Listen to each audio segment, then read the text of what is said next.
আচ্ছা শোনো না, আম পোড়ার শরবত তো তোমরা অনেকেই খেয়েছো, কিন্তু আম পোড়া মুরগিটা একবার ট্রাই করে দেখো। দারুণ স্বাদ হয় এই আম পোড়া মুরগি। তো তোমরা আম পোড়া মুরগি করার জন্য প্রথমে একটা ছোট সাইজের আম নিয়ে নেবে। যেহেতু আমাদের এই আমের সাইজটা একটু বড় ছিল, তাই আমি এর অর্ধেকটা রান্নাতে ব্যবহার করেছি। প্রথমে আমটাকে ভালো করে ধুয়ে কেটে নিয়েছি। তারপর এর সাথে দিয়েছি একটা গোটা রসুন আর কিছু শুকনো লঙ্কা। তোমরা এখানে কাঁচা লঙ্কাও ব্যবহার করতে পারো। আর রান্নাটা যেহেতু একটু ঝাল হবে, তাই আমি একটু বেশি করেই শুকনো লঙ্কা নিয়েছি। রসুন ছাড়িয়ে রসুনটাকে গ্যাসে ভালো করে পুড়িয়ে নিতে হবে।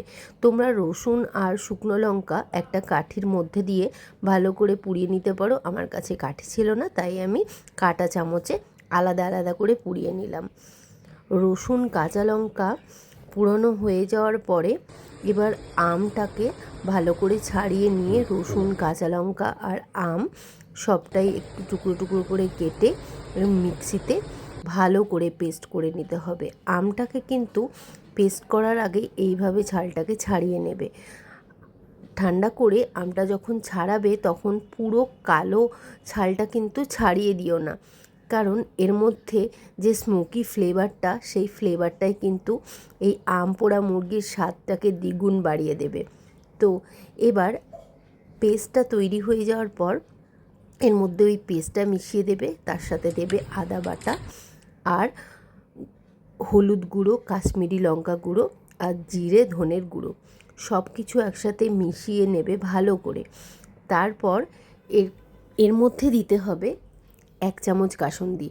আমার মাংসের পরিমাণটা বেশি ছিল, তাই আমি 2 চামচ দিয়েছি। এইভাবে ভালো করে সব কিছু মিশিয়ে নিয়ে প্রায় 2 ঘন্টা ম্যারিনেশনের জন্য রাখবে। ম্যারিনেশন হয়ে যাওয়ার পর এর মধ্যে দিতে হবে 1 টেবিল চামচ মধু। জানো তো, এই রান্নাতে মধুটা দেওয়ার ফলে এর স্বাদটা যে কী অসাধারণ হয়, ভিডিওটা দেখার পরে অবশ্যই কিন্তু বাড়িতে একবার বানিও। তো চলো পুরো রান্নাটা দেখে নিই। এবারে মধু দেওয়ার পরে রেখে দিলাম, আর এর সাথে তেল গরম করে একটা বড় মাপের পেঁয়াজকে কুচি করে ভালো করে একদম লাল করে ভেজে নিতে হবে। পেঁয়াজ ভাজাটা হয়ে যাওয়ার পরে এদিকে একটু গোটা গরম মশলাকে হামলদিস্তায় ছেঁচে গরম জলে ভালো করে ফুটিয়ে নিতে হবে। জলটা যখন হলুদ হয়ে আসবে তখন এই পেঁয়াজ বাটাটা ভাজা হয়ে গেলে এর মধ্যে একটু নুন দিয়ে দেবে পরিমাণ মতন, তার সাথে একটু চিনি দেবে, দিয়ে এবার এর মধ্যে ম্যারিনেশন করা মাংসটা পুরোটা মিশিয়ে দেবে।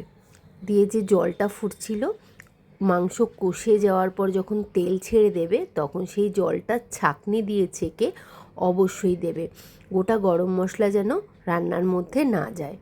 তো এভাবেই জলটা মিশিয়ে নিয়ে ভালো করে যখন ফুটতে থাকবে, পুরোটা বেশ কিছুক্ষণ মিনিট 5 মতন ঢাকা দিয়ে এটাকে ফুটতে দিতে হবে।